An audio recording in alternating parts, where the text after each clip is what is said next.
আল্লাহ রাব্বুল আলামিন জান্নাতীদেরকে জান্নাতের মধ্যে এত সুন্দর চেহারা আল্লাহ দান করবেন।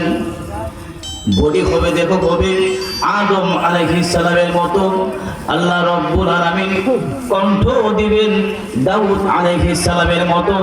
আল্লাহ রাব্বুল আলামিন চরিত্র দিবেন মুহাম্মদুর রাসূলুল্লাহ সাল্লাল্লাহু আলাইহি ওয়াসাল্লামের মতো। জান্নাতীরা যখন জান্নাতের মধ্যে প্রবেশ করবে, আল্লাহ রাব্বুল আলামিন ফেরেশতাদেরকে বলবেন, ফেরেশতারা রে, ও ফেরেশতারা, আমার বান্দারা দুনিয়ার সফর শেষ করে আখিরাতের দিকে প্রবেশ করেছে, আমার বান্দাদেরকে মেহমানদারি করতে হবে। আল্লাহ রাসূল সাল্লাল্লাহু আলাইহি ওয়াসাল্লাম বলেন, প্রত্যেকটা জান্নাতি যখন জান্নাতের মধ্যে প্রবেশ করবে, প্রথম অবস্থায় মহান আল্লাহ রাব্বুল আলামিন তাকে যে খাবার দিবেন, 70 প্লেট খাবার একজন জান্নাতীর সামনে আল্লাহ পরিবেশন করবেন। আল্লাহ রাব্বুল আলামিন 70 প্লেট খাবার জান্নাতীর সামনে দিয়ে দিবেন। জান্নাতি 70 প্লেট খাবার খাবে। আল্লাহু আকবার বলেন। আল্লাহ বলেন, এগুলো আমি আল্লাহ তৈরি করছি, আমি বানিয়ে রাখছি একমাত্র মুত্তাকিনদের জন্য, যারা আমি আল্লাহকে ভয় করে। কাকে ভয় করে? আল্লাহ রাসূল সাল্লাল্লাহু আলাইহি ওয়াসাল্লাম বলেন, আ'দাতু লিইবাদিয়াস সালিহিন, প্রত্যেকটা নেককার বান্দার জন্য আমি আল্লাহ রাব্বুল আলামিন জান্নাতের মধ্যে এমন কিছু নাজ নিয়ামত আমি আল্লাহ তাদের জন্য রেখে দিয়েছি, মা লা আইনুন রাআত। এই জান্নাতের নাজ নিয়ামত কোন চক্ষু, কোন চোখ নিজের চোখ দ্বারা কোনোদিন দেখে নাই। আল্লাহ এগুলা আমাদের জন্য বানাই দিয়েছে। জোরে বল না, সুবহানাল্লাহ। ভাইয়া অঙ্ক করে দেখুন, আল্লাহ রাব্বুল আলামিন প্রথমে ডাক দিয়েছেন। আল্লাহ বলেন, তোমরা চলে আসো, তোমরা দৌড়ায়া দৌড়ায়া তোমরা আমি আল্লাহর দিকে প্রতিযোগিতা করে চলে আসো, আমি আল্লাহর মাগফিরাতের দিকে, ক্ষমার দিকে। দুনিয়ার কোনো মানুষ অন্যায় করলে, পাপীকে, অপরাধীকে মানুষ ঘৃণা করে দরজা থেকে তাড়ায়া দেয়, ঠিক কিনা বলেন? আল্লাহ তাআলা বলেন, আরে আমার বান্দা, তুই অন্য কোনো দিকে যাস না, আমি আল্লাহ রাব্বুল আলামিনের দিকে, আমি আল্লাহর ক্ষমার দিকে তুই চলে আয়। বান্দারে, আমি আল্লাহ রাব্বুল আলামিন গফফার, আমি বললাম গফুর, আমি আল্লাহ রাব্বুল আলামিন ক্ষমাশীল। আমি আল্লাহ রাব্বুল আলামিনের কাছে কোন ব্যক্তি যদি ক্ষমা তালাশ করে, ক্ষমা প্রার্থনা করে, আল্লাহ তাআলা বলেন, ক্ষমা চাইতে দেরি হয়, খাঁটি নিয়তে তওবা করে ক্ষমা চাইতে দেরি হয়, আল্লাহ রাব্বুল আলামিন বলেন তার তামাম জিন্দেগির গুনাহ খাতাগুলো ক্ষমা করতে আমি আল্লাহ রাব্বুল আলামিন দেরি করি না। ক্ষমা করে ওনাকে আল্লাহ আমিন। জুনায়েদ বাগদাদী রাহমাতুল্লাহি আলাইহি আল্লাহর ওলি বসে আছেন। কোন এক ব্যক্তি ডেকে ডেকে বলেন, হুজুর আমি গুনাহগার, আমার জন্য দোয়া করেন।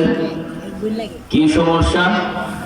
জিন্দেগি ভরপুর গুনাহ করতে করতে জিন্দেগি বরবাদ করে দিয়েছি, আমি আর সামনে যেতে পারি না। জিন্দেগি বিগত করে শুধু গুনাহ গুনাহ। আল্লাহ রাব্বুল আলামিন আমাকে ক্ষমা করবেন কিনা আমি সন্দিহান হয়ে গিয়েছি। মেহেরবানি করে আমার জন্য দোয়া করুন, মহান আল্লাহ রাব্বুল আলামিন যেন আমাকে ক্ষমা করেন। এই কথা বলার পর আল্লাহর ওলি জুনায়েদ বাগদাদী রাহমাতুল্লাহি আলাইহি বলেন, এ যুবক, তুমি আল্লাহর কাছে ইস্তিগফার করো, আল্লাহর কাছে ক্ষমা প্রার্থনা করো। এই কথা বলার পর আরেকজন যুবক চলে আসলেন। দেখে দেখে বলে হুজুর অনেকদিন পর্যন্ত বিবাহ শাদী করলাম, আল্লাহ রাব্বুল আলামিন এই পর্যন্ত আমাকে সন্তান দান করেন নাই, সন্তান দান করেন নাই, কোথাও যাইতে পারি না, মানুষ আমাকে নিঃসন্তান বলে গালি দেয়। আল্লাহ তাআলার কাছে দোয়া করুন, আল্লাহ রাব্বুল আলামিন যেন আমাকে সন্তান দান করেন। জুনাইদ বাগদাদী রাহমাতুল্লাহি আলাইহি বলেন, যুবক রে, আল্লাহ রাব্বুল আলামিনের কাছে তুমি ইস্তিগফার পাঠ করো, আল্লাহর কাছে গুনাহ ক্ষমা চাও, আল্লাহ রাব্বুল আলামিন গুনাহ ক্ষমা প্রার্থনা করো। এইভাবে ওনাকেও সবক দান করলেন। আরেকজন যুবক এসে বলে, হুজুর আমার জন্য দোয়া করুন, মহান আল্লাহ রাব্বুল আলামিন যেন আমাকে আর্থিক সচ্ছলতা দান করেন। আমি একজন গরিব মানুষ, আমার ঘরের মধ্যে টাকা পয়সা সহায় সম্পত্তি বেশি কিছু নেই। আল্লাহ রাব্বুল আলামিনের কাছে দোয়া করুন, মহান আল্লাহ রাব্বুল আলামিন যেন আমাকে সচ্ছলতা দান করেন। আল্লাহর ওলি বলেন, যুবক রে, তুমি মহান আল্লাহ রাব্বুল আলামিনের কাছে ইস্তিগফার পাঠ করো। একজনে এক একটা মাসালা জিজ্ঞেস করছে, হুজুর এই জায়গার মধ্যে ওষুধ মাত্র একটাই দিলেন, শুধু ইস্তিগফার পাঠ করো, ইস্তিগফার পাঠ করো, ঠিক কিনা বলেন? বলেন তো দেখি, রূপ এখানে একটা না কয়েকটা? কয়েকটা বিষয়, কিন্তু হুজুর বললেন তুমি ইস্তিগফার পাঠ করো, ইস্তিগফার পাঠ করো। একজন খাদেম ডাক দিয়ে বলেন, ওগো আমি জানতে চাই, তিনজন মানুষ তিনটি বিষয় নিয়ে আপনার কাছে আগমন করলো, তিনটি বিষয়ে আপনার কাছে জানতে চাইলো, কিন্তু এই জায়গার মধ্যে আপনি তাদেরকে একটা বিষয় একটা সমাধান দান করলেন। বিষয় হলো তিনটি, সমস্যা তিনটি, কিন্তু সমাধান দিলেন একটি।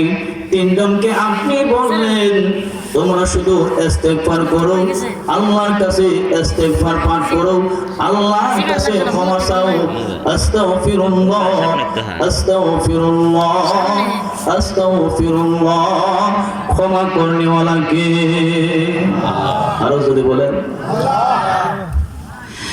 এই লোকটার কথা বলার পর জুনাইদ বাগদাদী রাহমাতুল্লাহি আলাইহি আর দেরি করেন নাই, ডেকে ডেকে বলেন, ও প্রশ্ন করনেওয়ালা, তুমি কি জানো না আল্লাহর কোরআনে মহান আল্লাহ রাব্বুল আলামিন আয়াতে কারিমা নাযিল করেন, সূরাতুন নূহের মধ্যে আল্লাহ আয়াতে কারিমাগুলো নাযিল করেছেন। মহান আল্লাহ রাব্বুল আলামিন ডেকে ডেকে বলেন, ইস্তাগফিরু রাব্বাকুম ইন্নাহু কানা গফফারা। তোমরা আল্লাহর কাছে ক্ষমা চাও, আল্লাহর কাছে ক্ষমা চাও, ক্ষমা প্রার্থনা করো, মহান আল্লাহ রব্বুল আলামিন ক্ষমাশীল। সুবহানাল্লাহ। আল্লাহ এই আয়াতের মাধ্যমে এরপরে আল্লাহ বলেন, ওয়ায়ুমদিদকুম বিআমওয়ালি ওয়া বানিন। তোমাদেরকে আল্লাহ রাব্বুল আলামিন সন্তান এবং ধন সম্পদের মাধ্যমে আল্লাহ তোমাদেরকে স্বাবলম্বী করে দিবেন।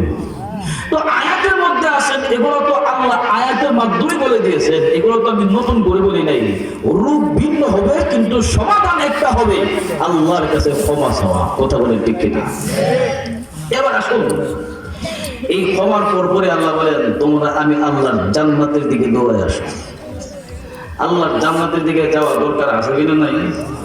আরো জোরে বলেন, আল্লাহু আকবার।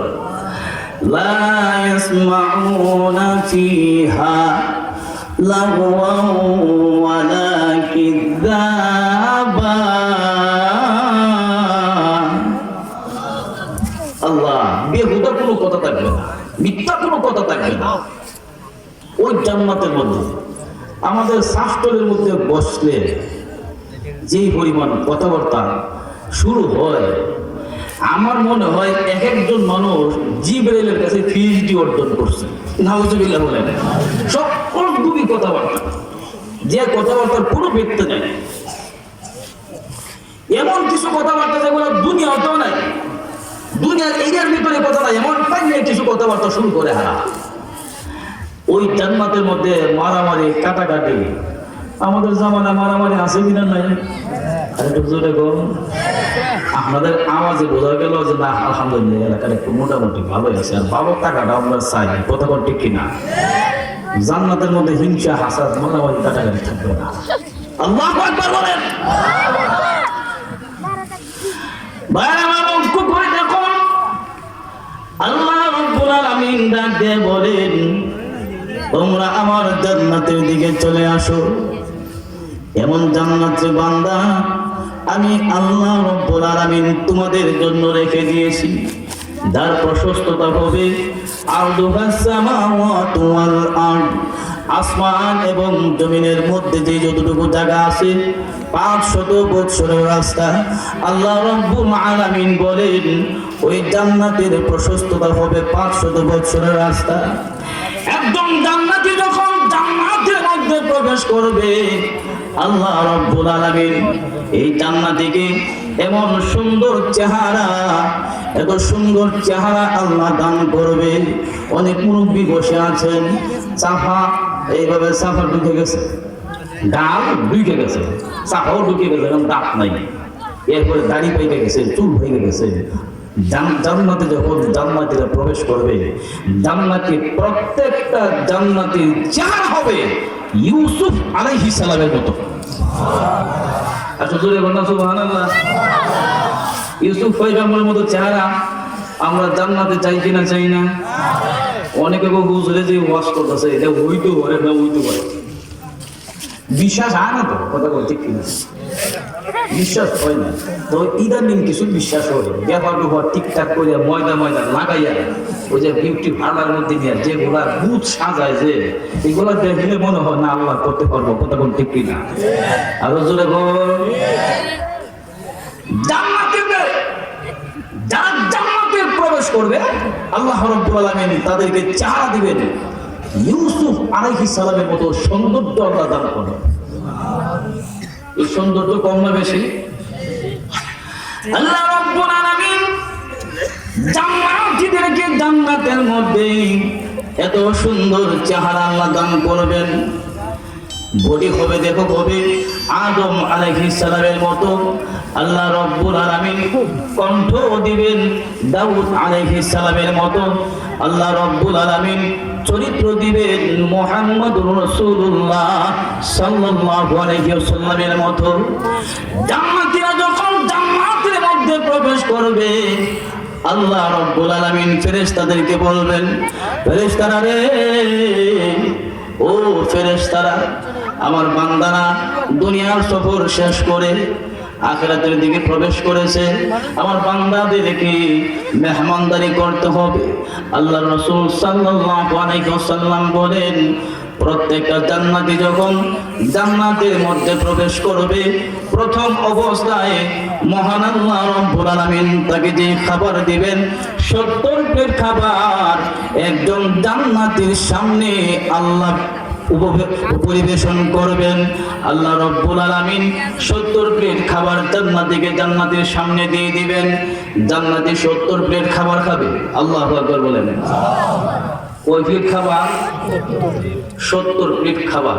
এই 70 প্লেট খাবার খাইয়া এমন রাক্ষস হবে জান্নাতীরা, আল্লাহু আকবার। এরপরে আল্লাহ আরো কিছু দরকার, মনে মনে তামান্না করবে। আল্লাহ ফেরেশতাদেরকে বলবেন, তার সামনে যে প্লেটটা আছে প্লেটটা ভাঙিয়ে খাইয়ে দিত, সুবহানাল্লাহ বলুন, প্লেটটা খাইয়ে ফেলবে। এরপরে দেখা যায় আরো কিছু চাহিদা আছে। আল্লাহ বলেন যে দস্তারখানা আছে না, বলে এই দস্তারখানাটাকে ভাঙিয়ে খাইয়ে দিত। জোরে সুবহানাল্লাহ বলবেন না? সারা পৃথিবীটাকে আল্লাহ হাতের মধ্যে খামিরার মতো নিয়ে এভাবে নড়াচড়া করে আমরা যেভাবে রুটি বানাই, তামাম পৃথিবীটাকে আল্লাহ কুদরতি হাতে নিয়ে রুটি বানায়া, এই রুটি এবং মাছের কলিজার অতিরিক্ত একটা অংশ আছে খুবই সুস্বাদু, এই অংশের মাধ্যমে এটা বোনা করে দিয়া রুটি দিয়া আল্লাহ বলবেন, নেও তোমাদেরকে প্রথম মেহমানদারি করাচ্ছি। এই জান্নাতের দরকার আছে কিনা নেই? জান্নাতে যাওয়ার দরকার আছে কিনা নাই? নামাজ পড়ে না চাইরা, মারামারি করে না চাইরা, নারাই তাকবীর, কোরআন সুন্নাহ যেখানে, বুঝলাম না কোরআন সুন্নাহ যেখানে, আলেম ওলামা যেখানে, মসজিদ মাদ্রাসা যেখানে, গান বাজনা যেখানে, কি কি বললেন আমরা নাই? এতক্ষণ পর্যন্ত আছে বললেন, শেষে বললেন নাই। আমরা যে পিএইচডি অর্জন করছেন, কথায় কাজে কি ঠিক থাকবে? এত জোর এখন 2 দিন ওই যে গত শুক্রবারে জুমাতে আলোচনা করলাম, এক জায়গায় যে দেখলাম এক বাউল গান গাইতেছে, গানের মধ্যে ওইতাম আমাদের সামনে পুকুরি যদি কোন নকল করে পুকুরি যদি কোন নকল করে বোঝানোর জন্য বলে, এটা কিন্তু পুকুরি হয় না। বাউলদের কথা যদি আমরা নকল করি, কিন্তু বাউল হয়তো না, বোঝানোর জন্য বলতেছে।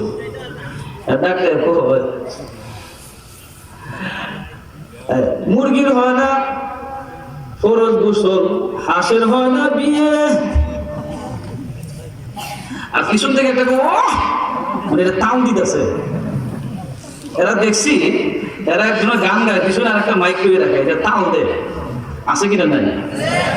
আরে মুরগির হয় না ফরজ গোসল, হাঁসের হয় না বিয়ে,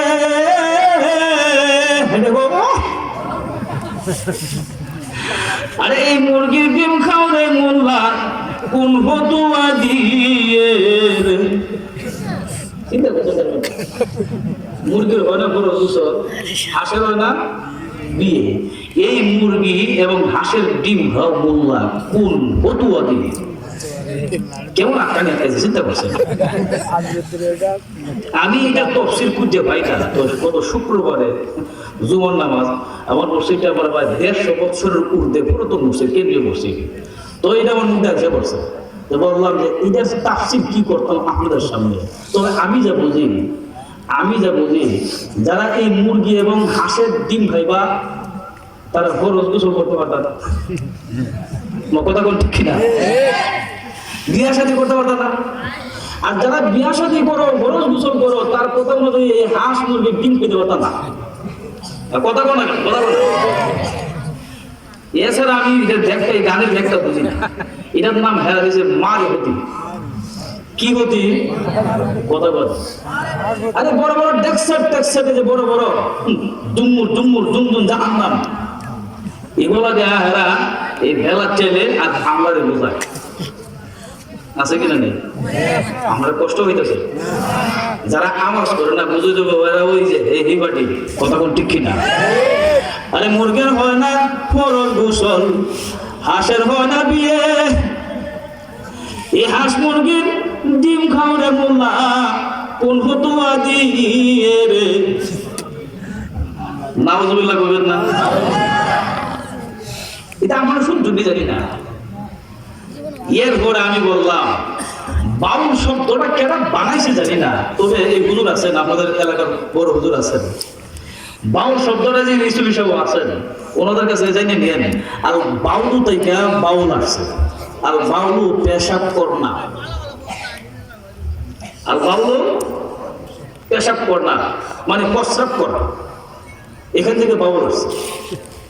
নতুবা এ কোরআন সুন্নাহ বিরোধী কথা, আল্লাহ বিরোধী কথা, রাসূল বিরোধী কথা এবং দ্বীনের পরিপন্থী কথা একদম মুসলমান ঈমানওয়ালা কানে মারার মুখ দিয়ে বের হতে পারে না। কথা বলেন ঠিক কিনা? এই মাহফিল এগুলা যে কারণে আপনারা সাজেশন জানি না, এগুলা থেকে আমরা একটা মেসেজ প্রদান করতে চাই। এই দেশের মধ্যে যদি কালেমার নাম নিয়ে কেউ বসবাস করতে হয়, কোরআন সুন্নাহর নাম নিয়ে বসবাস করতে হয়, আল্লাহর কোরআন রাসূলের হাদিসকে মেনেই বসবাস করতে হবে।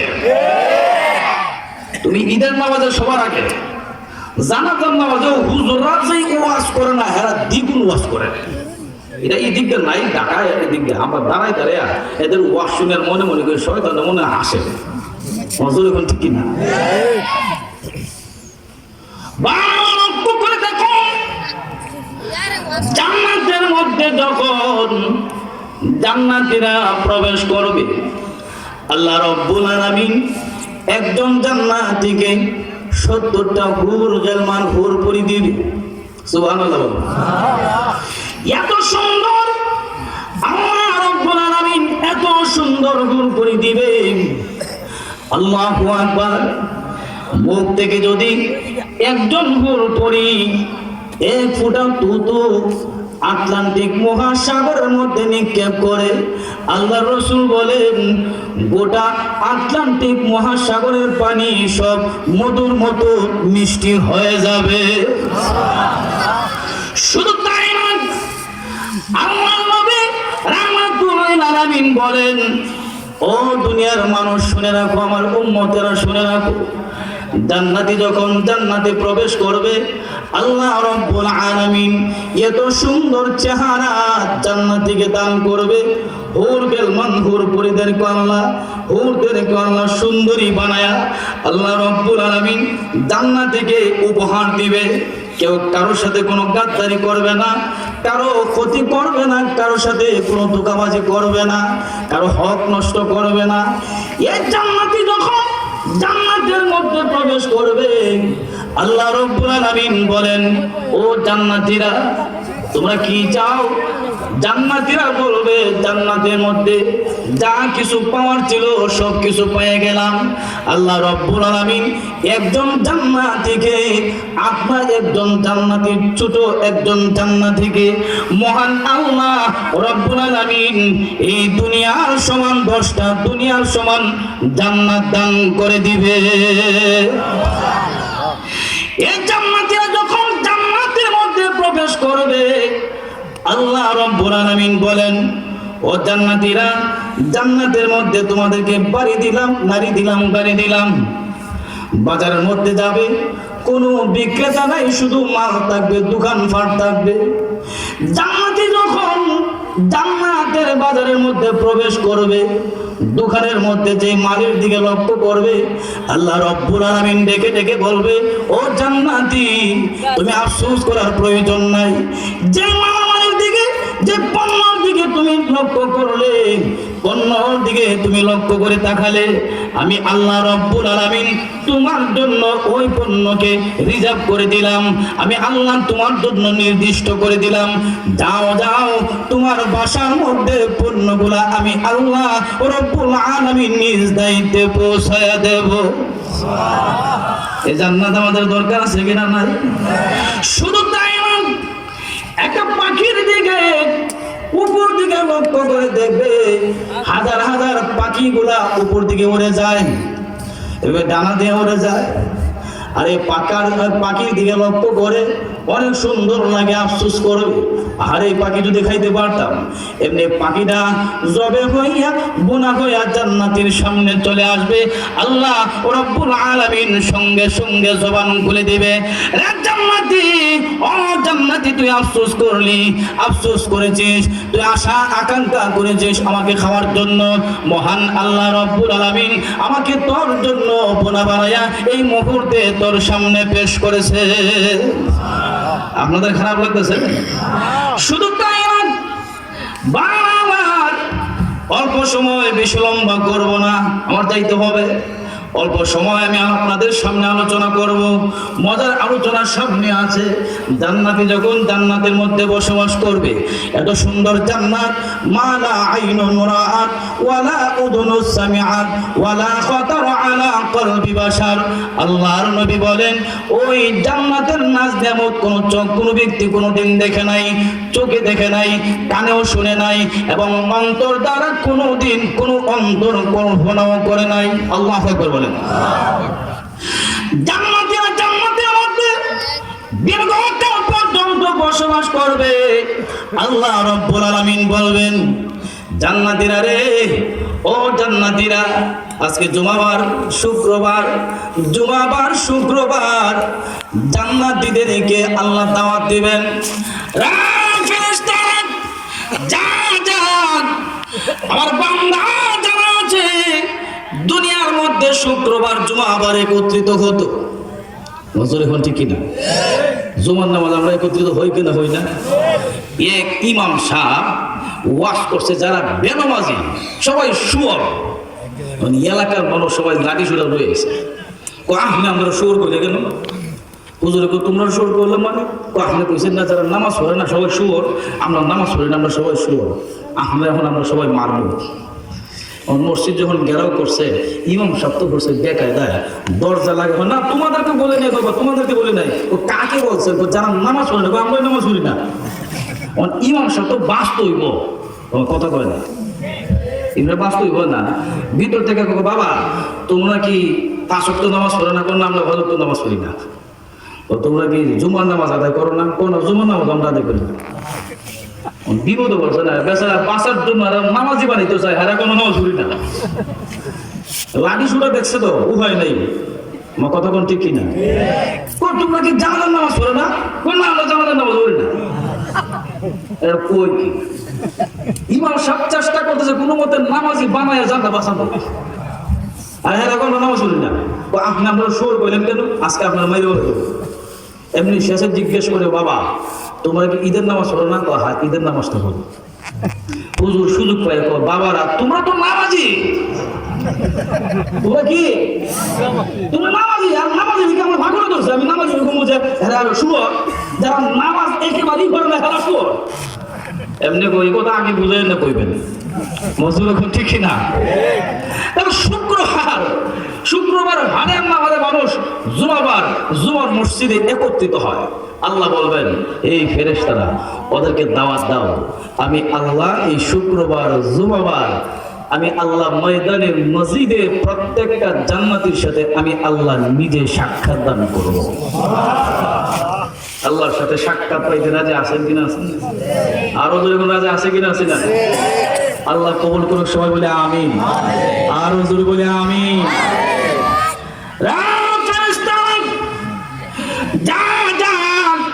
আমার বান্দা জান্নাতের মধ্যে দীর্ঘকাল বসবাস করেছে, ফেরেশতারা রে তাদেরকে আমি আল্লাহ রব্বুল আলামিন সাক্ষাৎ দিতে চাই।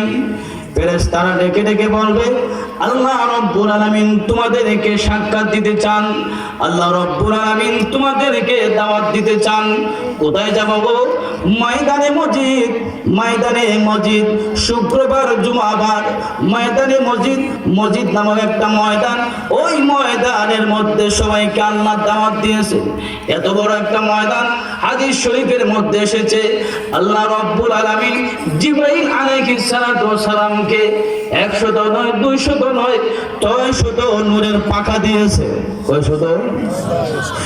এই পাখাগুলো থেকে একটা পাখা যদি দুনিয়ার মধ্যে কোন ছড়ায় দে বিছায়া দে সারা দুনিয়া দেখা পড়ে যায়। এত জোরে কো। শুধু তাই না, আল্লাহর নবী বলেন একবার যদি এই পাকা দিয়ে এইভাবে টান দেওয়া হয়, পাকা ব্যবহার করা হয়, একবার টান দিলে নবীজি বলেন 500 বছরের রাস্তা সে অতিবাহিত হয়ে যায়, অতিক্রম করতে পারে। 500 বছরের রাস্তা সে কি করতে পারে? অতিক্রম করতে পারে। এই অবস্থায় 600 নূরের ফাঁকা। আল্লাহ বলেন জিবরাইল তুমি জান্নাতের মধ্যে মসজিদ নামক ময়দানটা একটু দেখে আসো। জিবরাইল আলাইহিস সালাম বলেন যে আমারও দরকার, কারণ আমার 600 নূরের ফাঁকা এই পর্যন্ত কোন জায়গার মধ্যে ব্যবহার করতে পারি নাই। আমার একটা সুযোগ হয়েছে, আপনার ময়দানটা কত বড় দেখার একটা সুযোগ হয়েছে। আল্লাহু আকবার বলেন না।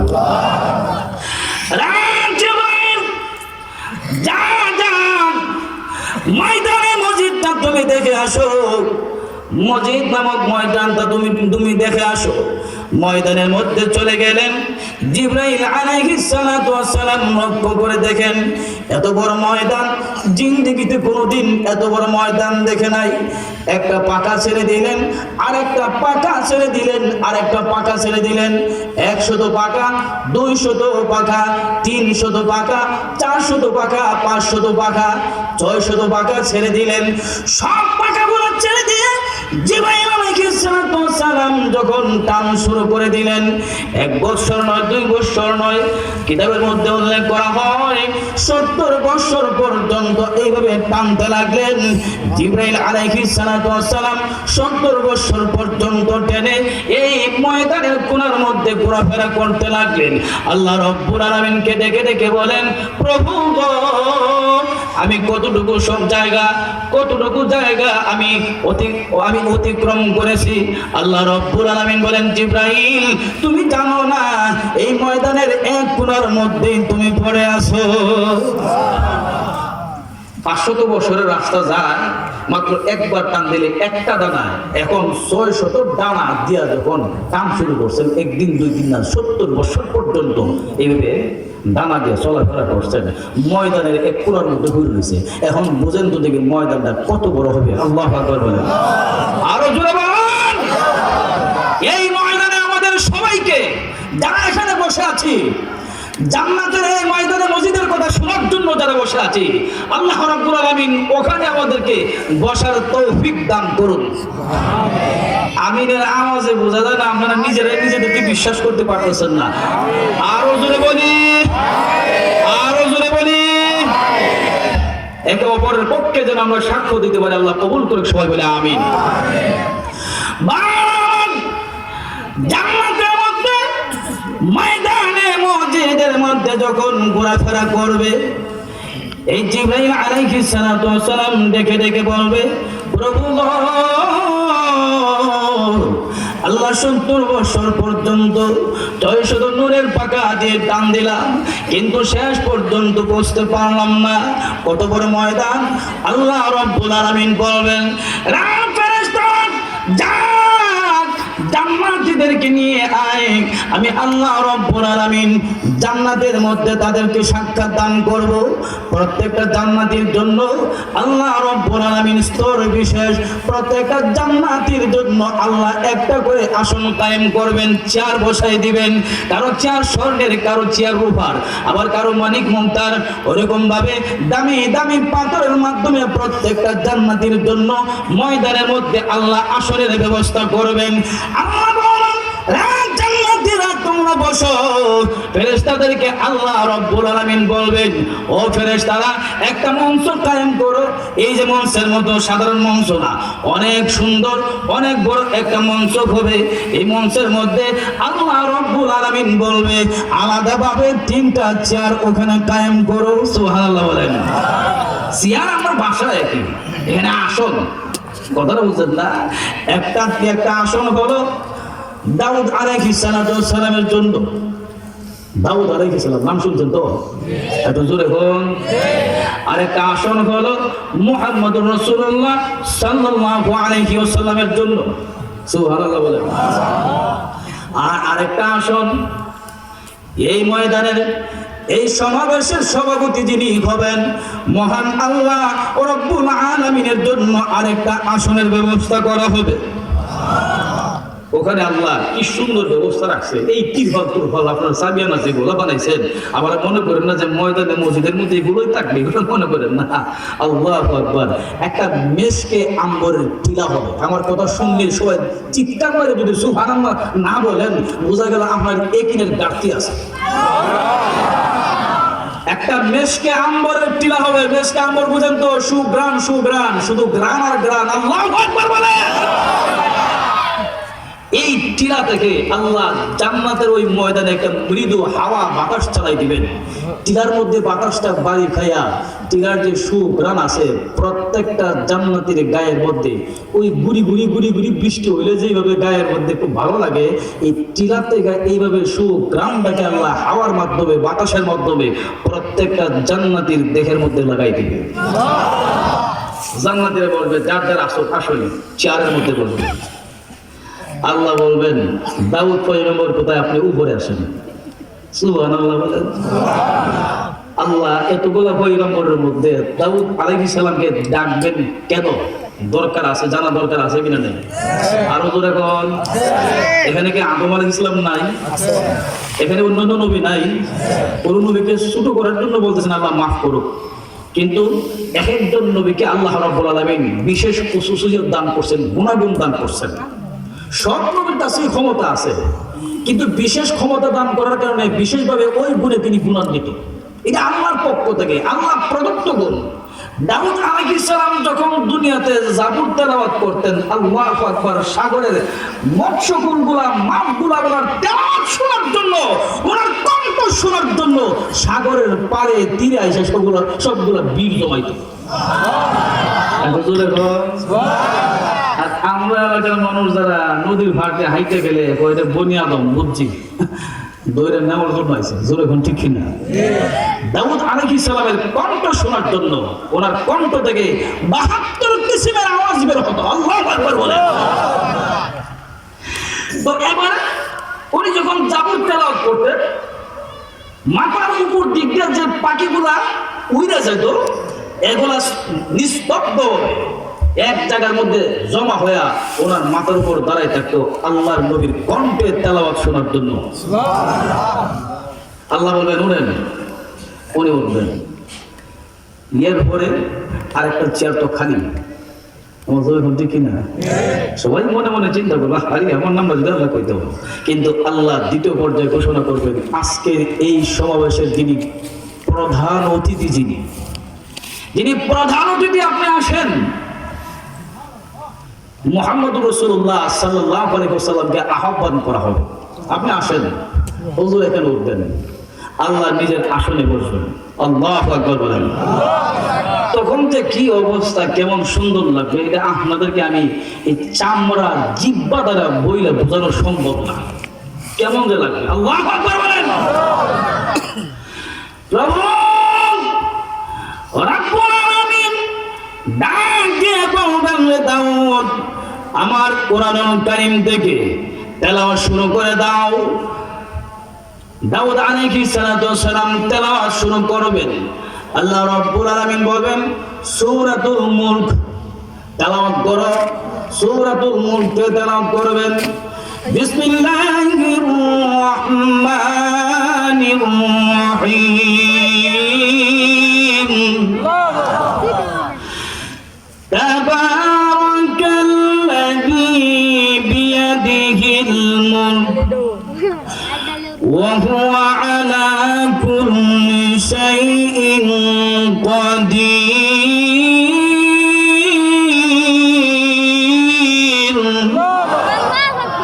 আমাদের কণ্ঠের তেলাওয়াত না, দাউদ পয়গম্বরের কণ্ঠের তেলাওয়াত কেমন হবে? আল্লাহু আকবার।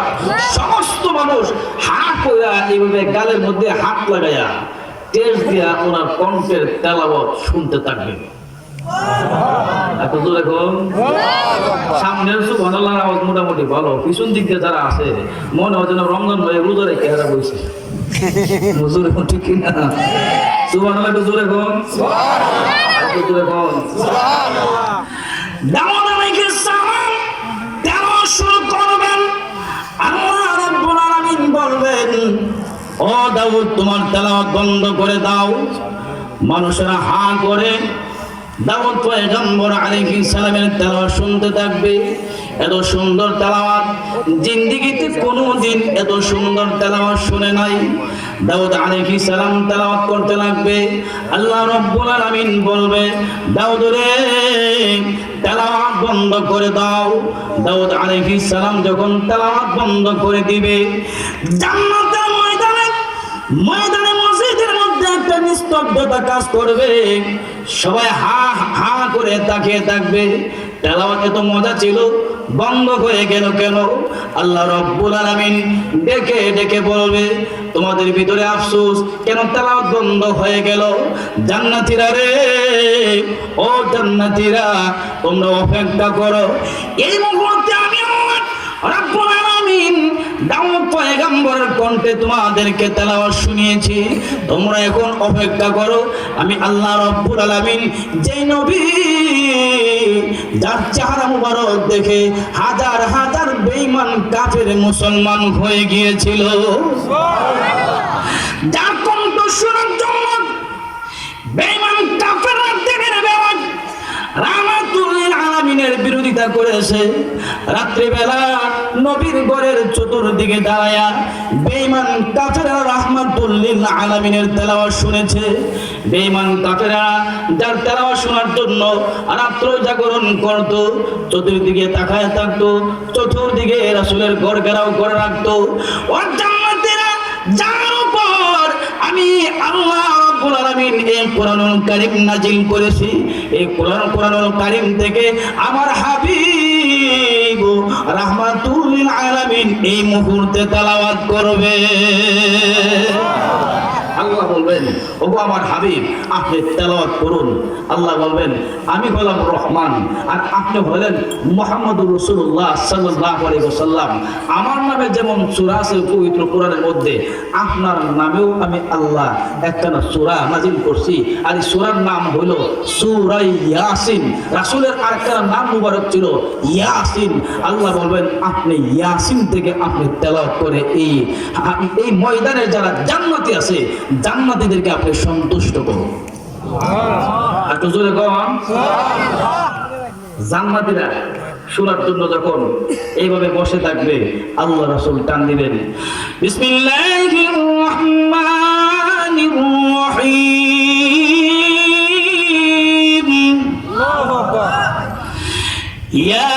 ইয়াসিন ওয়াল কুরআনির হাকীম, ইন্নাকা লামিনাল মুরসালিন।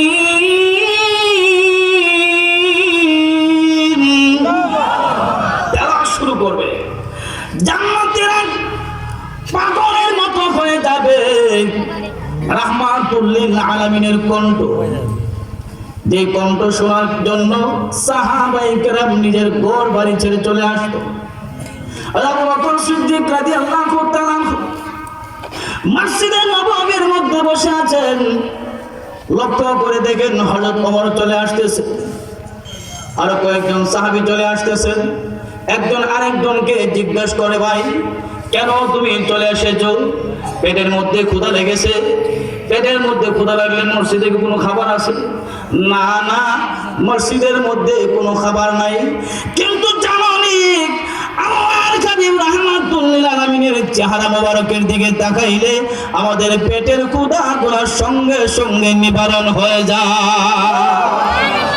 এই রাসূল রাহমাতুল লিল আলামিন রাসূল করিম সাল্লাল্লাহু আলাইহি ওয়াসাল্লাম তেলাওয়াত করবেন। জান্নাতীরা রাসূলের দিকে তেলাওয়াত শোনার জন্য হা করে তাকিয়ে থাকবে। জান্নাতের মধ্যে একটা আলোড়ন সৃষ্টি হয়ে যাবে। সমস্ত জান্নাতীরা জান্নাতের মধ্যে নড়াচড়া শুরু করে দিবে। মানুষেরা অজ্ঞান হয়ে যায় অবস্থা। এমনি আল্লাহ রাব্বুল আলামিন বলবেন, জান্নাতীরা রে, ও জান্নাতীরা, তোমরা শুনো, তোমরা অধৈর্য হয় না। এদিকে রাহমাতুল লিল আলামিনকে আল্লাহ বলবেন, বন্ধ করেন। আপনি বন্ধ করেন, তেমন আর তেলাওয়াত করবেন না। যখন বন্ধ হয়ে যাবে, জান্নাতীরা হই হুল্লোড় শুরু করে দিবে। আরো শুনতে চাই নবীর কণ্ঠে, আরো শুনতে চাই নবীর কণ্ঠে, আরো তেলাওয়াত শুনতে চাই।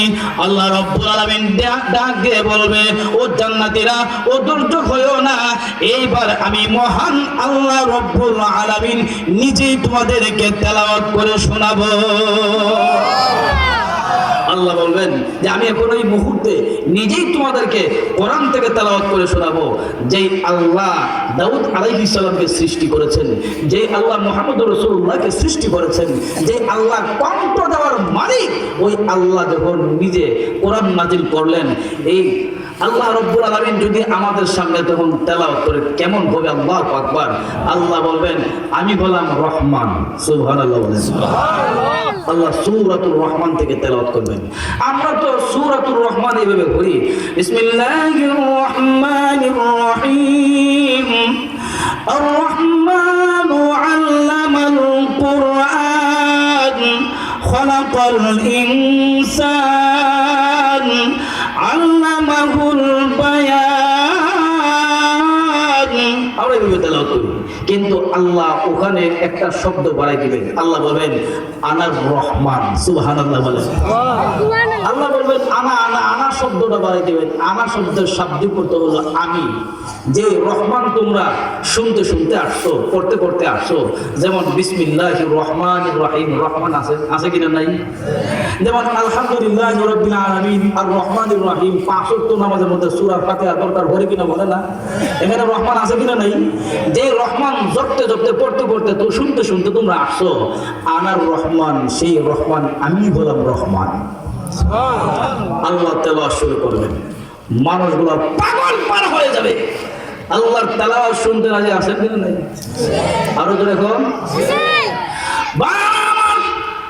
এই দুনিয়ার মধ্যে হারাম গান বাদ্যযন্ত্র থেকে যারা নিজেদেরকে বিরত রাখবে, নিজেরা বিরত থাকবে, আল্লাহ রাব্বুল আলামিন হাশরের ময়দানে, ওই ময়দানে মসজিদের মধ্যে আল্লাহ রাব্বুল আলামিন প্রত্যেকটা জান্নাতীকে মহান আল্লাহ নিজের কণ্ঠে কোরআন থেকে তেলাওয়াত শোনাবে।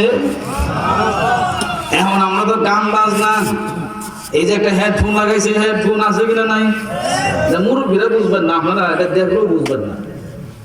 রাস্তা দিয়ে হেঁটে যায়, গাড়ি দিয়ে যখন গাড়ি করে মাহফিল শেষ করে শীতের রাত্র যখন রাস্তা দিয়ে যায়, বাসায় ঢুকবো, গন্তব্যস্থলে যাব, হঠাৎ দেখা যায় একজন রাস্তার মধ্যে দাঁড়াইয়া একা একা কথা বলে, হাতের মধ্যে মোবাইল নাই, ফোন নাই, কিছু নাই, আশেপাশে কোনো বন্ধু বান্ধব নাই, কিন্তু একা একা হাসে। আপনারা বলেন তো দেখি, কোন মানুষ যদি এই জায়গার মধ্যে রাস্তার মধ্যে দাঁড়ায় একা একা হাসে, এটা কি স্বাভাবিক না অস্বাভাবিক? হয়তো এটা পাগল, এখন ঠিক কিনা? নতো বাইরে জিনে ধরছে, কথা বলতে কিনা? পাগল হইলে আমরা কিছু করতে পারবো না, কিন্তু জিনে ধরা হইলে হুজুরা কিছু করার আছে। কারণ কিছু তাকবীর আল্লাহর পক্ষ থেকে আল্লাহ আমাদেরকে দৌলত দান করছে, কথা বল ঠিক কিনা? একদিন ড্রাইভার সাহেবকে বললাম, ড্রাইভার গাড়ি থামান তো দেখি। হুজুর কেন? এটা ভয়ঙ্কর জায়গা। আরে ভয়ঙ্কর জায়গা তাকতো দেখি, একটা ফুলা দেখা যায়, জোয়ান বয়সের ফুলা নাম, এই হাসতেছে একা একা, মনে হয় জিনে ধরছে। দেখি কিছু কুটু দিয়ে আল্লাহ ভালো করে। তো হুজুর এই মাসালা আপনি এখনো বুঝছেন না? বলি কি একা আসে না, আসে আরেকজনের সাথে। আরেকজন কই আমি জিজ্ঞেস করলাম, ও হুজুরে আরেকজন এর কানের মধ্যে লাগানো, ওই সিঁদুরের ভিতরে ঢুকানো। কোন জায়গায় ঢুকানো? কানের মধ্যে আরেকজন ঢুকানো। এর মধ্যে টিকি যখন এভাবে নড়াচড়া করলো, টিকি দেখা যায় কানের মধ্যে একটা আরেকটা ঢুকানো, ডিভা লাগানো। এই ডিভা দিয়া রাত্রিবেলা হাসতেছে হাঁটতেছে। কি মনে করেন দেখি জান্নাতে কোন হুড়হুড়ির সাথে কথা বল? একজন লোক বইরে বলে যাবো, হুজুর আমার ছেলেটার জন্য দোয়া করেন। বলি কি দোয়া? ওই ছেলেটা জানি রাত্রিবেলা লেভের তলে কম্বলের তলেও জানি একা একা কথা বলে, আল্লাহ জানে জিন বুঝে ধরছে কিনা। তো বললাম যে ভাই আপনার ছেলেরে পানি ভরা তাবিজ এটা যদি ফজর থেকে মাগরিব পর্যন্ত দিই, এরপর কাজ হতো না, কারণ আপনার ছেলেরে উপরি দুষে দূরে রাখছে। নজর এখন থেকে নাই, আছে কিনা নাই? আরো যখন আছে কিনা নাই? এই সমাজ পরিবর্তনের জন্য আল্লাহর কসম খেয়ে বলি, এই সমাজ পরিবর্তনের জন্য দিনে শিক্ষার কোন বিকল্প চিন্তাধারা করা যাবে না। সসম্মানে দিলে ভাগ খেয়ে যদি মরতে চান, তাহলে একটা ছেলেকে আলেম বানান, হাফেজ বানান। এই মা বাবার সসম্মানে দুনিয়া থেকে কদর পায়া, সম্মান পায়া বিদায় নিতে পারবেন আশা করা যায়। নতুবা আল্লাহু আকবার, এই এলাকাতে এমন নাই, ঢাকাতে যা অবস্থা আমরা দেখি, এই 6-7 পর্যন্ত বহু দূরে লেখাপড়া করে, এর ঘরে দেখা যায় হাতের মধ্যে বোতল।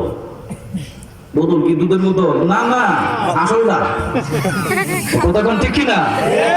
এর ঘরে এখন বোতল লাগে না, এখন ট্যাবলেট বাড়িয়েছে, ট্যাবলেট, লাল লাল ট্যাবলেট। একটা খায় এমন অবস্থা, 2 গানের যে চামড়া একটা আরেকটার মধ্যে লেগে গেছে। চেহারার দিকে তাকাইলে মনে হয় 10 পুরা মানের বাপ, মূলত বেবই করছে না। আমার জোরে কোন ঠিক কিনা? এগুলো থেকে বাঁচার জন্য এরপরে ঢাকার তো ওই সিস্টেম আছে, বিয়া শাদী করলে আগে ঘটকের কাছে বলে দেয় যে ছেলের প্রস্তাব নিয়ে আসতেন ওই ছেলের রক্তের গ্রুপটা দেন, অথবা আমার রক্ত আমরা টেস্ট করবো, রক্ত টেস্ট করে দেখবো রক্তের মধ্যে দূষিত কোনো প্রয়োজন আছে কিনা। কারণ এখন ইঞ্জেকশনও নেই, ইঞ্জেকশনের মাধ্যমে নেশা নেই, রক্ত পরীক্ষা করে দেখে রক্তের মধ্যে সমস্যা আছে কিনা। কিন্তু আমরা এই কথা বলতে পারবো, এই দেশের মধ্যে যে কওমি মাদ্রাসা কওমিয়া যেগুলো জনগণ পরিচালিত মাদ্রাসা, এই মাদ্রাসার মধ্যে সরকারি কোনো অনুদান সরকারি নজর না থাকলেও জনগণের মাধ্যমে পরিচালিত হচ্ছে। আর এই মাদ্রাসা থেকে যে ছেলেরা বের হয় তাদের রক্ত 100 থেকে 100% পিওর, তার মধ্যে কোনো ভেজাল নাই। আমার কথা কোন ঠিক না?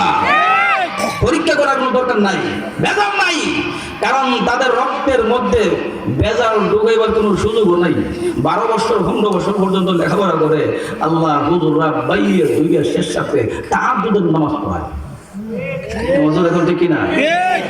তাহাজ্জুদের নামাজ পড়ায়, আওয়ামিনের নামাজ পড়ায়, তাহাজ্জুদের নামাজ পড়ায়। এরপরে এই ছেলে যদি 12 বছর পর্যন্ত হুজুররা একটা নিয়মে চালায়, এই ছেলে কি অন্য ঘটে যাওয়ার সম্ভাবনা আছে? যৌবন কালটা তো এখানে কেটে যায়, গেটের ভিতরে মাদ্রাসার বাউন্ডারির ভিতরে কেটে যায়। এই সন্তানের মাধ্যমে কোনোদিন অপকর্ম করার সুযোগ খুবই কম থাকে।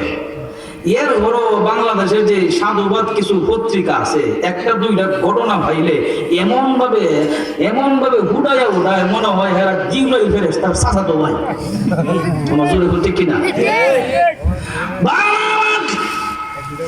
এই জন্য জান্নাতের মধ্যে যারা যাবে আল্লাহর কণ্ঠে তেলাওয়াত শোনার জন্য, দুনিয়ার গান বাজনা হারাম গান বাজনা এগুলা বাদ দিতে হবে, কানের মধ্যে ঢোকানো যাবে না, হারাম বাদ্যযন্ত্র কানের মধ্যে দেওয়া যাবে না। রাজি আছেন? আরো জোরে কোন রাজি আছেন? বাউল জগৎ কথা না বললেই নয়। এদের একটা জগৎ আছে, এরা কয়টা হলো আমাদের একটা আলাদা ধর্ম। এরা বলি শিষ্য আর গুরু, শিষ্য যা বলে তা মানতে হয়, শিষ্যকে পূজা করতে হয়। নাউজুবিল্লাহ বলেন। আল্লাহ রাব্বুল আলামিন বলেন এই জান্নাত যদি তোমরা পেতে হয়, রাসূল সাল্লাল্লাহু আলাইহি ওয়াসাল্লাম বলেন উজিবাতিল জান্নাতু বিল মাকারি। আল্লাহ রাব্বুল আলামিন জান্নাতকে বিভিন্ন কষ্টদায়ক বিষয় দ্বারা আল্লাহ জান্নাতকে দেখে রেখে দিয়েছেন। কষ্টগুলো অতিক্রম করে জান্নাতের মধ্যে পৌঁছতে হবে। এমনিতে আল্লাহ রাব্বুল আলামিন জান্নাত দিবেন না। আল্লাহ রাব্বুল আলামিন বলেন আফা হাসিবতুম আন তাদখুলুল জান্নাতা, তোমরা কি মনে করেছো এমনিতেই তোমরা জান্নাতে প্রবেশ করবে? আমি আল্লাহ রাব্বুল আলামিন তোমাদেরকে পরীক্ষা করব না, আমি আল্লাহ যাচাই বাছাই করব না। যাচাই বাছাই ব্যতীত, পরীক্ষা ব্যতীত আমি আল্লাহ রাব্বুল আলামিন তোমাদেরকে জান্নাত দিব না। কেমন পরীক্ষা?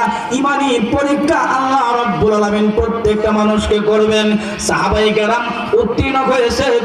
আল্লাহ রাব্বুল আলামিন বলেন উত্তীর্ণ হওয়ার কারণে আমি আল্লাহ রাব্বুল আলামিন সন্তুষ্টি প্রকাশ করেছি। সাহাবায়ে কেরাম জান্নাতের সার্টিফিকেট সনদ দুনিয়াতে পেয়েছেন। একজন সাহাবায়ে কেরাম পরীক্ষার মধ্যে উত্তীর্ণ হয়েছেন, অবতীর্ণ হয়েছেন। আল্লাহ রাব্বুল আলামিন সাহাবায়ে কেরামকে পরীক্ষা করেছেন। এর মধ্যে একজন সাহাবী যার নাম হলো আম্মার ইবনে ইয়াসির রাদিয়াল্লাহু তাআলা আনহু। আম্মার রাদিয়াল্লাহু তাআলা আনহু যুবক, আল্লাহ রাব্বুল আলামিন ওনাকে পরীক্ষা করেছেন, ওনার বাবাকেও পরীক্ষা করেছেন, ওনার মাকে পরীক্ষা করেছেন। ওনার বাবার নাম ইয়াসির, ওনার মার নাম হলো সুমাইয়া। সুবহানাল্লাহ বলেন। বেঈমান কাফেররা মা বাবা সব আম্মার রাদিয়াল্লাহু তাআলা আনহু তিনজন সাহাবীকে ধরে নিল। একটা বৈঠক খানার মধ্যে তিনটা ফিলারের মধ্যে তিনজনকে বেঁধে ফেললো। নাউজুবিল্লাহ বলেন। তিনজনকে বেঁধে বেঈমান কাফেররা এমন ভাবে প্রহার করতে লাগলো, মাকে উলঙ্গ করে ফেললো, সুমাইয়াকে সন্তানের সামনে স্বামীর সামনে উলঙ্গ করে ফেললো, বাবাকে উলঙ্গ করে ফেললো, সন্তানকে উলঙ্গ করে ফেললো। এইদিকে আম্মার রাদিয়াল্লাহু তাআলা আনহু মায়ের চেহারা, মায়ের উলঙ্গ দেহ চোখের সামনে উনি চোখ বন্ধ করে ফেলে বেঈমান কাফেররা ডেকে ডেকে বলে, হে আম্মার, চোখ যদি বন্ধ করো তাহলে তোমার মায়ের উপর আঘাত করব, প্রহার করব, বেত্রাঘাত করব। আর যদি তুমি তোমার মায়ের দিকে লক্ষ্য করে দেখো, মাকে যদি দেখো, তাহলে প্রহার বন্ধ করে দেব। একদিকে মায়ের নগ্ন চেহারা, নগ্ন দেহ দেখা, অপরদিকে মাকে প্রহার থেকে বাঁচানো, পরীক্ষার মধ্যে পড়ে গেলেন। এমন ভাবে সাহাবায়ে কেরামের মধ্য থেকে ওনাদেরকে আল্লাহর পক্ষ থেকে পরীক্ষা চলে আসে। বেঈমান কাফেররা এমন ভাবে মারপিট করতে লাগলো। ওইদিকে ইয়াসির রাদিয়াল্লাহু তাআলা আনহু আম্মারের আব্বাকে বলা হলো, মুহাম্মদের বিরুদ্ধে কথা বলো, মুহাম্মদের বিরুদ্ধে যদি তুমি কথা বলো, গালিগালাজ করো, ওনাকে অপমান করো, তাহলে তোমাকে রক্ষা করা হবে, নতুবা তোমাকে ছেড়ে দেওয়া হবে না, তোমাকে এই মুহূর্তে মেরে ফেলা হবে। ইয়াসির রাদিয়াল্লাহু তাআলা আনহু ডেকে ডেকে বলে, আরে বেঈমান কাফেররা, ভালো করে শোনো, আমার মতো একজন মানুষ একবার কেন, দুইবার কেন, 1000 বার মরতে পারে, এরপরও আল্লাহর রাসূল রাহমাতুল লিল আলামিনের বিরুদ্ধে একটা কথা আমি কখনো বলতে পারবো না।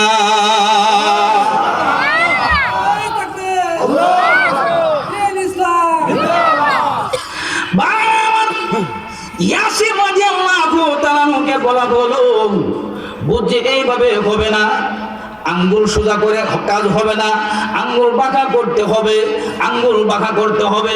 এই কথা বলে ওনার দিকে তীর নিক্ষেপ করা হলো। ওনার বুকের মধ্যে তীরটা বিদ্ধ হয়ে গেল। বুকের মধ্যে যখন তীর লাগলো, দুনিয়া থেকে বিদায় নিয়ে চলে গেলেন। এইদিকে পাষাণ্ড আবু জাহেল আর দেরি করে নাই, ওনার মা, ওনার আম্মাকে এখান থেকে ছুড়ায়া, রশি থেকে ছুড়ায়া দূরে নিয়ে চলে গেলেন। দুইটা উটের দুইটা পায়ের মধ্যে রশি বেঁধে ওনার আম্মার দুইটা পায়ের মধ্যে দুইটা রশি বেঁধে দিলেন। দুইটা উটকে দুই দিকে দৌড়ায়, দুই দিকে হাঁকায় দিলেন। দুই দিকে চলে যাওয়ার কারণে ওনার আম্মার দেহটা দুই ভাগ হয়ে যায়, দুই ভাগ হয়ে যায়। শুধু তাই না, আম্মার রাদিয়াল্লাহু আনহু যুবক মানুষ ওনাকে ধরে নিলেন বেঈমান কাফেররা। বেঈমান কাফেররা ধরে নিয়ে এক জায়গার মধ্যে দাঁড় করাইয়া ডেকে ডেকে বলে, আম্মার, এখনো সময় আছে, তোমার আব্বার অবস্থা তুমি দেখেছো, তোমার মায়ের অবস্থা তুমি লক্ষ্য করেছো, মুহাম্মদের বিরুদ্ধে যদি কথা না বলো, তাকে গালিগালাজ না করো, তাকে অস্বীকার না করো, এই মুহূর্তে তোমার আম্মা যেই পথে গিয়েছে, তোমার আব্বা যেই পথে গিয়েছে, তোমাকে এই পথে যেতে হবে। আম্মার রাদিয়াল্লাহু তাআলা চিন্তা করতে লাগলেন কি করা যায়। উনি কিচ্ছু বলেন না, রাহমাতুল লিল আলামিনের বিরুদ্ধে কোনো কিছু বলেন না।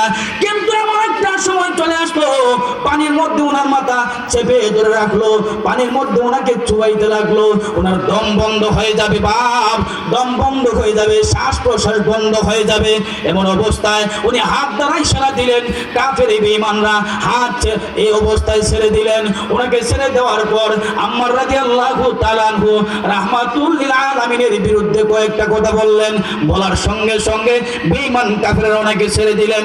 ছেড়ে দেওয়ার পর আল্লাহর নবী রাহমাতুল লিল আলামিনের দরবারে কাঁদতে কাঁদতে উনি হাজির হয়ে ডেকে ডেকে বলে, ইয়া রাসূলুল্লাহ, ইয়া হাবিবাল্লাহ, আমার জীবনের করুণ কাহিনী ঘটে গেল। আমার মাও দুনিয়া থেকে বিদায় করে দেওয়া হয়েছে, আমার আব্বাকে দুনিয়া থেকে বিদায় করে দেওয়া হয়েছে। শেষ মুহূর্তে বেঈমান কাফেররা আমাকে এমন অবস্থা, পানির মধ্যে আমার মাথাকে চেপে ধরলো, আমার শ্বাস প্রশ্বাস বন্ধ হয়ে যাচ্ছে। আমি বাধ্য হয়ে আপনার বিরুদ্ধে কয়েকটা কথা বলেছি গো নবীজি। এখন আমার কি ঈমান আছে কি নাই, আমার ঈমান আছে কিনা নাই? আল্লাহর নবী বলেন, ও আম্মা, তোমার অন্তরের হালত কি ছিল, তোমার অন্তরের অবস্থা কি ছিল? সাহাবী বলেন, ইয়া রাসূলুল্লাহ, ইয়া হাবিবাল্লাহ, মুখে বলতে পারি, কিন্তু আল্লাহর কসম খেয়ে বলি, আমি আম্মারের অন্তর ঈমান দ্বারা ভরপুর ছিল। সুবহানাল্লাহ। হুজুর, আমার অন্তর অন্তর ইমানে ভরপুর ছিল, মুখে বলতে পারে কিন্তু ইমানটা আমার বুক ভিতরটা ইমানে ভরপুর ছিল। আল্লাহর রাসূল বলেন তুমি অপেক্ষা করো, সঙ্গে সঙ্গে আল্লাহ রাব্বুল আলামিন কোরআনুল কারীমের আয়াত নাযিল করে জানাই দিয়েছেন, হে নবী আম্মারকে জানায়া দাও তার ঈমান নষ্ট হয় নাই, এই কথা বলার কারণে আমি আল্লাহ নারাজ হই নাই, সে মুসলমানই আছে। সুবহানাল্লাহ বলেন। ইল্লা মান উকরিহা ওয়া কলবুহু মুতমাইন্নুন বিল ঈমান। আল্লাহ আয়াত নাযিল করলেন, নাযিল করে জানাই দিলেন সুতরাং এই জান্নাতের মধ্যে যেতে হলে ঈমানি পরীক্ষা সময়ে সময়ে আসবে, আসতেই থাকবে। আর এই পরীক্ষা অবতীর্ণ হলে যখন আমরা পরীক্ষার মধ্যে আমরা বসবো, পরীক্ষার মহালে যখন পৌঁছে যাব, তখন আমরা কি করব? উত্তীর্ণ হওয়ার চেষ্টা করতে হবে। কথা বলেন ঠিক কিনা? কোন সময় মোনামাইকে যদি কোনো বিষয়ে ডাক দেয়, আরে মোল্লা মৌলভীরা দেশটার মধ্যে একটা ভেজাল লাগাইতেছে, কথা কোন ঠিক কিনা? এই যে আসার আগে আমাদের এলাকার সন্তান এই যে সাইফুর রহমান ফৈজি ভাই কিছু কথা বললেন, শুনলাম, আমি খুব মনোযোগ সহকারে কথাগুলো শুনছি। এগুলো হলো মাহাসুল কথা। এই ওয়াজ মাহফিল তাফসির যাই বলেন, মাদ্রাসা মসজিদ, শেষ কথা কিন্তু এগুলো কথা কোন ঠিক কিনা? যে নাজায়েজ কাজ থেকে, হারাম কাজ থেকে জাতিকে বাঁচানো, নিজেও বাঁচানো দরকার আছে কিনা নাই? মাদ্রাসার মধ্যে একটা করে সন্তান সবাই দিতে রাজি আছেন তো ইনশাআল্লাহ? চরিত্র ঠিক থাকতে হবে। চরিত্র যদি ঠিক না থাকে, আপনি যতই শিক্ষিত হন, শিক্ষার কোনো দাম নাই। এক বাচ্চার সামনে ওই মধ্যে কোনো অসুবিধা নেই, তখন বইলে ভালাই আমার সময় কিন্তু শেষ, হুজুরকে নিয়ে আসলে ভালো হয়, কারণ সময় তো মোটামুটি হয়ে গেছে, হুজুরকে বয়ান করতে ঠিক না? এখন কথা হলো চরিত্র ভালো থাকতে হবে। চরিত্র যদি ভালো না হয়, শিক্ষিত কোনো লাভ নাই। এক বেচারা বাদশার সাথে বলতেছে, বাদশা একটা বিলাই বলছে, বিলাই বিলাই এটা শিক্ষিত বানাইছে। শিক্ষিত বানাইয়া বাদশা বিড়ালের মাথার উপরে কুবিও কয়, কেউ লেমো কয়, কেউ বাক্যও কয়, কুবি রাইখা লেম রাইখা বাদশা লেখালেখি করে, দস্তখত দেয়, স্বাক্ষর দেয় বিড়ালের মাথার উপরে। বাদশাহ মন্ত্রী পরিষদকে বলে, এই দেখো আমার বিড়াল কিন্তু শিক্ষিত, চলাচল করে না, আমি কাজ করতে পারি। মন্ত্রী পরিষদের একজন ডাক দেখো, যাবো না, আপনি যতই করো চরিত্র কিন্তু ঠিক হয় না মানুষের, যতই শিক্ষিত। কেমনে? আমার তো বিড়াল শিক্ষিত। আমি এই মুহূর্তে প্রমাণ করবো, আপনার বিড়াল যতই শিক্ষিত হোক, চরিত্র ভালো না। ওটা কেমনে পরিষ্কার করবা? এমনি একটা ইন্দুর করতে হবে বাসায়, একটা ইঁদুর দইরা আনছে, তা ইঁদুর একটা এর ভিতরে দইরা, পিঞ্জিরার ভিতরে বাক্সের ভিতরে দইরা নিয়ে বিড়ালের সামনে ছেড়ে দিছে। আচ্ছা কোন তো দেখি, বিড়ালের সামনে ইঁদুরকে যখন ছাইরা দেওয়া হবে, বিড়াল যখন ইঁদুরটাকে দেখবে, একে শিক্ষা দীক্ষা জায়গা থাকবে? একটু জোরে বলুন। যখন ইঁদুর ছেড়ে দিছে, এত জাতিগত বসে দৌড় দেওয়া, আমার কথা কোন ঠিক কিনা? তখন ওই মাথার মধ্যে যে রাজার বাতি রাখছিল, লেম রাখছিল, এদের কোনো খোঁজ খবর নাই, হ্যাঁ ইন্দুর হিসেবে দৌড় শুরু করছে। কিছু জিনিস আছে অভ্যাসগত বিষয়, আপনার কপালের মধ্যে খাদ্য দিতেছে মনে করেন, এখন আপনারা নিয়ত করে লাগবে না, এমনি আপ অটোমেটিক খাদ্য দিতেছে, মজুরি বলতে কিনা? কিছু জিনিস আছে এগুলো জন্মগত অভ্যাসগত বিষয়, আদর। তখন যখন ইন্দুরের বিষয়ে দৌড় দিছে, এমনি ওই লোকটা বললো, যাবো আমি আগে বলছিলাম না, যতই শিক্ষিত হোক, যদি চরিত্র ভালো না থাকে, অভ্যাস যদি ভালো না থাকে, এই শিক্ষার কোনো দাম তেমনি ভাবে শিক্ষিত মানুষকে আমরা মূল্যায়ন করি, কিন্তু শিক্ষার আগে প্রত্যেকটা মানুষের চরিত্র ভালো হতে হবে। নৈতিকতা না থাকলে এই শিক্ষার কোনো দাম, যার কারণে দেখবেন ওই ডেট ফেল ওষুধ ফার্মেসির মধ্যে বই বই রাখে, যে ওষুধের ডেটটা এগুলো ফেরত করে রাখেন, আপনি গেলে দেখবেন মাশাআল্লাহ দিয়ে দিতেছেন, এমন লেখা লেখে ঔষধ, কারণ এই ডেট ফেল ওষুধগুলো শেষ করতে হতো, কথা বলে। এর উপরে ডাক্তারের কাছে গেলে যখন হসপিটাল থেকে আপনি বের হইবেন, আপনার ব্যবস্থাপত্র কাগজটা নিয়ে যখন বের হইবেন, কিছু ফেরেশতার মতো লোক উকি ঝুঁকি করে আগে গেলে আপনার কাগজটা হাতে নিয়ে, হুজুর দেন তো দিকে একটু দেখি, তো কাগজটা হাতে নিয়ে দেন, হাতে মোবাইল আছে, একটা ছবি উঠায়, ছবি উঠায় আর দেখে যে হে টাকা পয়সা দিয়ে অথবা কিছু হাদিয়া তো ডাক্তার যে বলছিল যে আমার কোম্পানির ওষুধটা লিখতেন, লেখছে কিনা এটা দেখে, কথা কোন ঠিক কিনা? সব জায়গার মধ্যে সিন্ডিকেট, দুর্নীতি 2 নম্বরই। বলেন তো দেখি, নৈতিকতার চরিত্র যদি ঠিক না থাকে, যে লোকগুলা ডাক্তার যিনি ওষুধ ব্যবস্থাপত্রের মধ্যে ওষুধ লেখলো, যারা কোম্পানির লোকগুলা ডাক্তারের দরজার সামনে যারা লাইন ধরে দাঁড়া দিল, এদের কি শিক্ষা নাই? কথা বলা শিক্ষা নাই? তারা বড় শিক্ষিত, ট্রাই লাগাই দাঁড়াই দেখে, ঠিক কিনা? কিন্তু নৈতিকতা নাই, যার কারণে 2 নম্বরই। কথা বলে কেন? ঠিক তেমনি ভাবে আরো যত সেক্টর আছে, প্রত্যেকটা সেক্টর, চিকিৎসার কথা বললাম, শিক্ষা খাতে দেখেন ওই টাকা পয়সা দিয়ে পাস করাই দেয়, লেখাপড়া খোলা করে না, সারা বছর লেখাপড়া নাই, কিন্তু দেখা যায় পরীক্ষার সময় 1 নাম্বার আছে কিনা নেই? প্রত্যেকটা জায়গায় 2 নম্বরই। এর জন্য আমাদেরকে কেউ উঠবেন না, আপনারা যারা ওইটা এই পরিবেশটা নষ্ট করতেছেন, আমি আগে বলতেছি, যারা উঠবেন আল্লাহ যেন আমাদের এই পরিবেশটা নষ্ট না করেন। ময়দানে মসজিদের মধ্যে একত্রিত হইতে রাজি আছেন না ইনশাআল্লাহ? শেষ পর্যন্ত হুজুর যে মুনাজাত করবেন, শেষ পর্যন্ত হুজুরের সাথে মুনাজাত দিয়ে কে যেতে রাজি আছেন দিকে হাত উঠান। আল্লাহ কবুল করুক, সবাই বলে আমিন। অনেকেই হাত তুলেছেন, এই যে একটা কথা ওই হাত তুলেছেন, কিন্তু কারণ হেরা যাওয়ার সম্ভাবনা আছে, কতক্ষণ ঠিক কিনা? অনেকে হাত তুলেছে, হুজুর এসে করবেন ইনশাআল্লাহ, হুজুর তুমি আসেন ইনশাআল্লাহ, হুজুর আগে মুনাজাত দিবেন, আর আমি আপনাদের কাছ থেকে এখনো চলে যেতে, কারণ আমার ঢাকা